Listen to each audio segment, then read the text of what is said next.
you're within the normal range. But normal is not optimized. I'm 39 years old, actually almost 40. And these are the 5 supplements that I am prioritizing as I get older.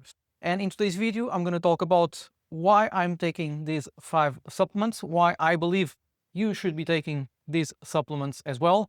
However, this is not medical advice. This is not personalized advice. This is something that I just do for myself.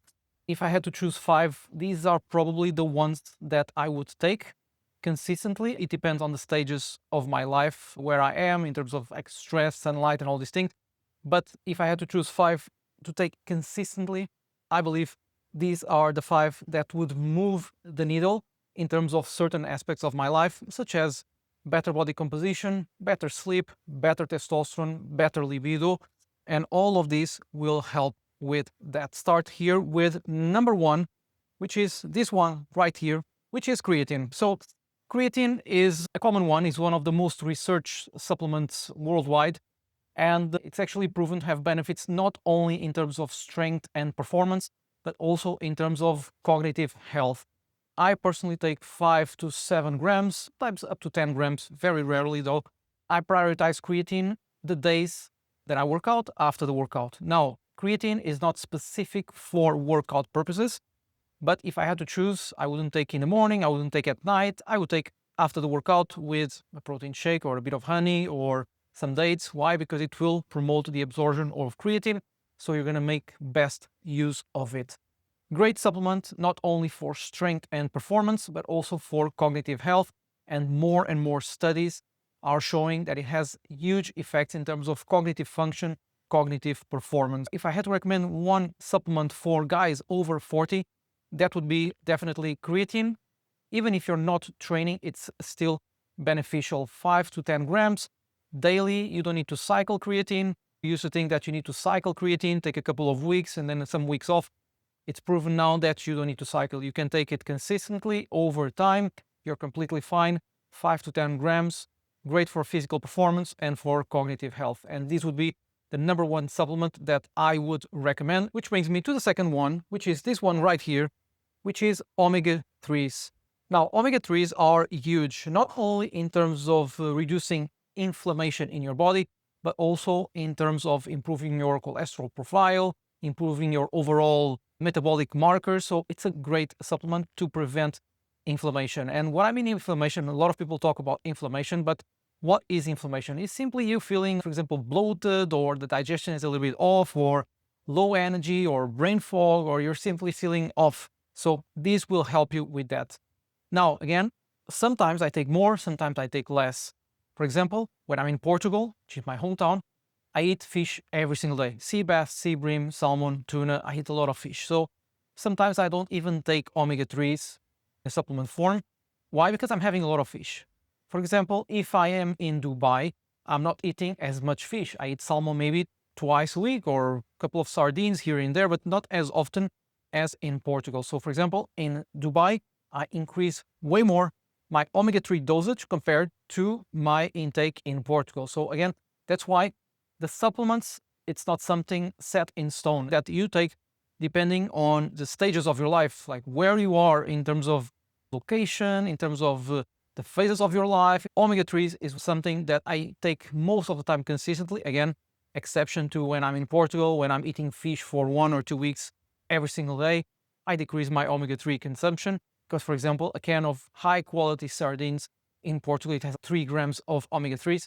And that's more than enough to cover me daily. So you want to aim for 1 to 2 grams of EPA and DHA combined. So make sure that it's not just fish oil. There are a lot of fish oils out there, but then they have 200 milligrams of DHA, or they have a combined EPA and DHA. So you want to ensure that it has at least 1 gram of EPA and DHA combined, which will fight directly inflammation, which will improve brain functions. Which brings me to the number 3, which is this small here, which is vitamin D3 and K2.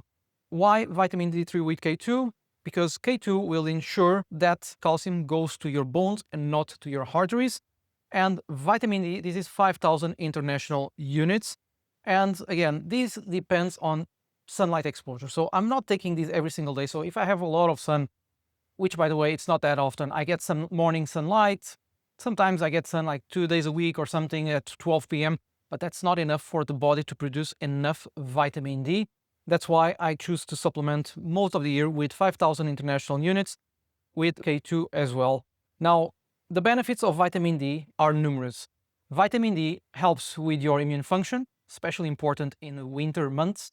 It helps with your testosterone production, with brain health, and it's involved in every single function on your body. It's underestimated, and it's one of the most important vitamins that you can supplement. So this acts more like a hormone and less like a vitamin. Even though it's called vitamin D3 and K2, this is more like an hormone, and it impacts every single function in your body. You want to ensure that you take it with a fatty meal.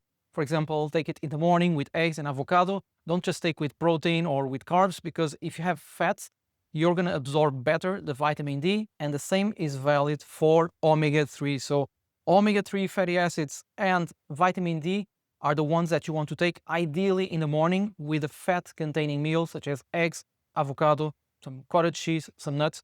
You're going to make better use of it, which brings me to the fourth one, which is this one right here, which is magnesium glycinate.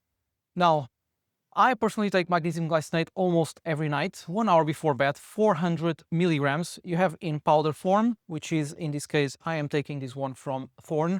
It's a good one. You mix it with water, but you have in a pill as well. So I take 400 milligrams before bed, so 1 hour before bed.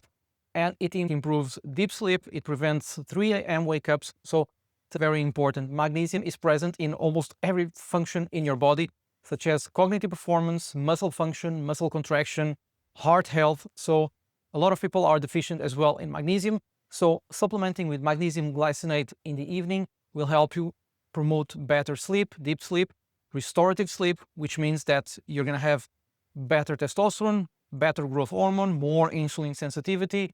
If sleep is good, which magnesium will help you with that, every single thing will fall in place. You're not going to be having cravings. You're going to burn more fat, build more muscle, have more testosterone.